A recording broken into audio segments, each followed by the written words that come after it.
Welcome everyone. तो आज हम स्टोरी का थर्ड पार्ट एक्सप्लेन करेंगे। तो होता यह है कि योंगू दादा को बताता है कि रिंग का पिंक होना हैप्पीनेस और लव इंडिकेट करता है, और जैसे ही वो उसके पास जाने लगता है उसकी रिंग पिंक हो जाती है। फिर वो पीछे हट जाती है। तभी ओम दादा की फ्रेंड का फ़ोन आता है और वो उसे बताती है एक पार्ट टाइम जॉब के बारे में जो कि एक अम्यूज़मेंट पार्क में है। वो वहाँ जाती है तो उसकी फ्रेंड उसकी रिंग देखकर उसके सीक्रेट बॉयफ्रेंड के बारे में उससे पूछती है।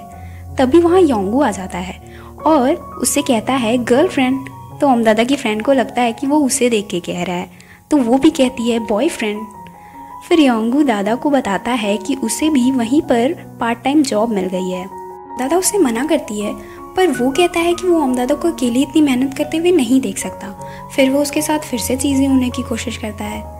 बाद में दिखाया जाता है कि योंगू अपना सारा काम बहुत ही परफेक्टली करता है, जिससे सब लोग काफ़ी इम्प्रेस हो जाते हैं।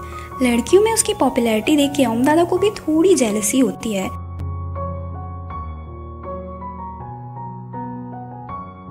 तभी वो देखती है कि कुछ भीड़ इकट्ठा हुई है एक जगह। वो वहाँ देखने जाती है, तभी उसका बैलेंस बिगड़ जाता है और मा वांगजुन उसे पकड़ लेता है। फिर उसे पता चलता है कि वहाँ मा वांगजुन का फ्री हग इवेंट चल रहा होता है और सब लोग ओम दादा को हक करने के लिए बोले हैं। वो उसकी तरफ बढ़ ही रहा होता है, तभी योंगू बीच में आ जाता है और मा वांगजुन को टाइटली हक कर लेता है और कहता है इतना हक काफ़ी था या और चाहिए।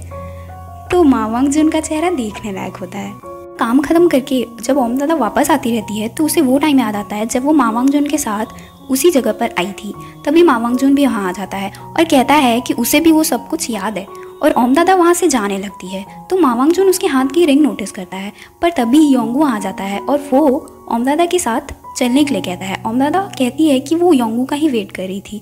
बाद में योंगू ओम दादा का मूड ठीक करने के लिए बंद हुए अम्यूज़मेंट पार्क को फिर से चला देता है और उसे डेट पे चलने के लिए कहता है। फिर वो दोनों सारी राइड्स पर बैठते हैं।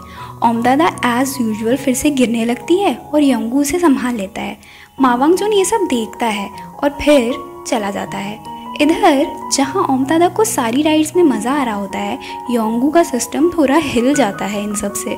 उसे तो बच्चों की राइड्स में ही मज़ा आ रहा होता है। फिर वो और भी कई सरप्राइजेस देता है ओम दादा को। बाद में ओम दादा उसे थैंक्स कहती है और बताती है कि उसने कभी नहीं सोचा था कि कोई उसके लिए ऐसा कुछ करेगा, क्योंकि ऐसा तो सिर्फ ड्रामास में ही होता है।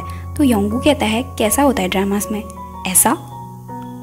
पर वो कहती है कि उसे ऐसे चीज़ी लोग बिल्कुल नहीं पसंद। तो वो उससे पूछता है कि तुम्हें फिर कैसे लोग पसंद हैं? तो वो उससे कहती है कि कोई ऐसा जो कि ज़्यादा पॉपुलर ना हो और जो हमेशा उसके साथ रहे। तो योंगू कहता है कि वो ऐसा ही तो है और वो हमेशा उसके साथ रहेगा। पर ओम दादा कहती है कि तुम्हें सिर्फ देना आता है, बदले में तुम कुछ एक्सपेक्ट नहीं करते। तो वो कहता है कि उसे ऐसा ही बनाया गया है।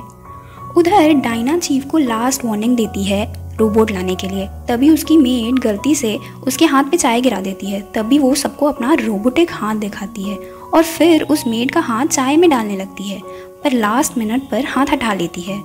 इधर मा वांगजुन की मैनेजर उससे बोलती है कि उसे सब कुछ दादा को बता देना चाहिए बॉक्सेस के बारे में, पर मा वांगजुन तो मैं अकेले सब कुछ संभाल लूँगा वाले मोड में रहता है। फिर बाद में वो बताता है कि जिस दिन उसे अवार्ड मिला था उस दिन वो दादा को प्रपोज करने वाला था, पर उसी दिन वो बॉक्सेस उसके पास आते हैं। फिर वो बेख्याली वाले मोड में चला जाता है, पर बाद में वो सोचता है कि अब वो दादा को उससे दूर नहीं होने देगा। इधर योंगू कुछ ज़्यादा ही खुश रहता है क्योंकि अब वो हमेशा दादा के साथ रहेगा। बाद में योंगू घर की सारी लाइट्स ऑफ कर देता है और खुद क्रिसमस ट्री बन के चला आता है और कहता है इससे हम इलेक्ट्रिसिटी का बिल कम कर सकते हैं। और फिर वो अपनी सैलरी ओम दादा को देता है और कहता है कि उसे सिर्फ ओम दादा की ज़रूरत है, पर ओम दादा आधी सैलरी उसे वापस कर देती है। बाद में योंगू फिर से चीज़ी होने की कोशिश करता है और फिर ओम दादा वहाँ से चली जाती है। दूसरे दिन योंगू अपनी पावर से सारी इलेक्ट्रॉनिक चीज़ें चलाता है और दादा उसे पिकाचू बुलाती है। फिर बाद में वो दोनों शॉपिंग पे जाते हैं जहाँ पे योंगू पैसे बचाने की पूरी कोशिश करता है। उसके लुक्स की वजह से उसे काफ़ी चीज़ें आसानी से मिल जाती है। तो ओम दादा कहती है कि तुम्हारा चेहरा काफ़ी अच्छा हथियार है। तो वो कहता है तो क्या मैं इसे चाकू की जगह यूज़ करके सब्जियाँ काट सकता हूँ? तो ओम दादा सोचती है ये कैसी आर्टिफिशियल इंटेलिजेंस टेक्नोलॉजी है। पर फिर बाद में उसे फ़ोन आता है डायरेक्टर का, जो कि उनसे बताते हैं कि सीज़न 2 के लिए उन दोनों को फिर से सेलेक्ट कर लिया गया है मेकअप आर्टिस्ट की वजह से। और फिर उसे पता चलता है कि ये सब मा वांगजुन की रिकमेंडेशन की वजह से हुआ है। वो वहाँ जाती है तो मा वांगजुन एंट्री लेता है पूरे स्टाइल से और फिर उसके बाद ओमदादा की तरफ स्वीट सा लुक देता है। इधर योंगू जब घर आता है तो रास्ते में उसे एक कंपटीशन में क्रूज़ की 2 फ्री टिकट्स मिलती हैं। उधर मा वांगजून दादा को डिनर पर बुलाता है पर वो मना कर देती है, तो वो उसे कहता है कि वो फिर भी वेट करेगा। योंगू दादा को टिकट्स दिखाता है और उसे साथ चलने के लिए कहता है, तो वो उसके साथ क्रूज़ के लिए निकल जाती है। उधर मा वांगजून को अकल आ जाती है और वो सोचता है कि अब वो सब कुछ दादा को बता देगा। रिंग के साथ उसका वेट कर रहा होता है रेस्टोरेंट में। उधर बूवॉन का एक्सीडेंट हो जाता है मा वांगजून की मैनेजर की वैन से, और ये सब कुछ बिल्कुल वैसे ही होता है जैसे कि हमने फर्स्ट पार्ट में ओम दादा और योंगू के बीच में देखा था जो एक्सीडेंट हुआ था।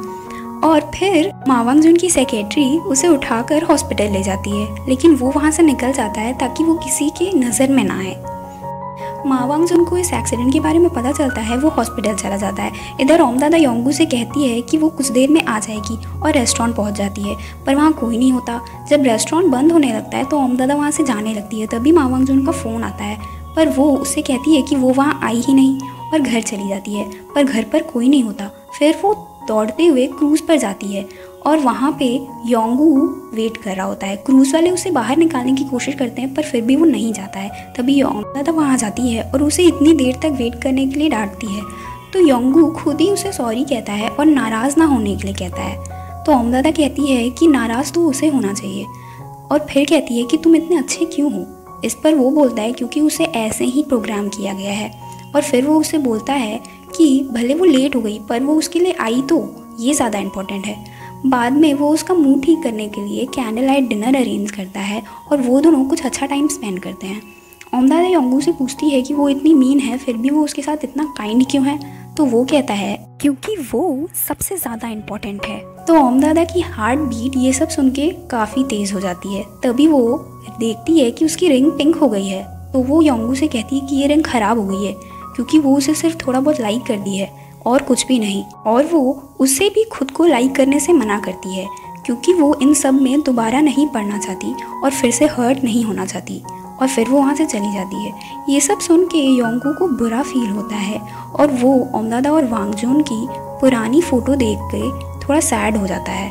उधर डायना रोबोट ना मिलने से काफ़ी परेशान हो जाती है और लैब में चली आती है और ज़बरदस्ती योंगू का बॉक्स खोलने लगती है, पर चीफ उसे योंगू की फ़ोटो दिखाते हैं और वो उससे लास्ट वीक मांगते हैं, तो डायना उन्हें लास्ट काउंटडाउन दे के चली जाती है। इधर ओम दादा सरप्राइज होती है कि कल रात के बाद भी योंगू इतना नॉर्मल क्यों है। योंगू उससे कहता है कि बुरा मानना और गुस्सा होना उसकी प्रोग्रामिंग में नहीं है, और हम व्यूअर्स को तो ये पता ही है कि कल रात उसे थोड़ा बुरा तो लगा था। रास्ते में योंगू और डायना सामने आते हैं पर डायना उसका फेस नहीं देख पाती। योंगू ओम दादा को सेट पर ड्रॉप करने के लिए जाता है पर उसे छोड़ते समय वो काफ़ी सैड हो जाता है। वापस आते समय वो मा वांगजून के टेम्परेरी मैनेजर से मिलता है जो कि काफ़ी परेशान होता है मा वांगजून से। तो उसका वो मैनेजर उससे मैनेजर की जॉब के लिए पूछता है और योंगू को तो बस मिल जाता है बहाना जिसके थ्रू वो ओम दादा के पास रह सकता था।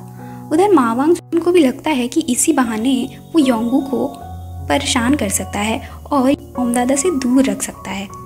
इधर योंगू बहुत ही ज़्यादा एक्साइटेड होता है अपनी जॉब के बारे में बताने के लिए। वो ओम दादा को जाके बताता है, तो जैसे ही वो बताता है कि मा वांगजून के मैनेजर की जॉब है तो ओम दादा ड्रैकुला बन जाती है और कहती है कि तुम्हारा दिमाग ख़राब हो गया है, तुम्हारा CPU ख़राब हो गया है। तो योंगू उसे सीक्रेट छुपाने का प्रॉमिस करता है और क्यूट पिगी जैसा मुँह बनाता है। तो ओम दादा कहती है जो करना है करो।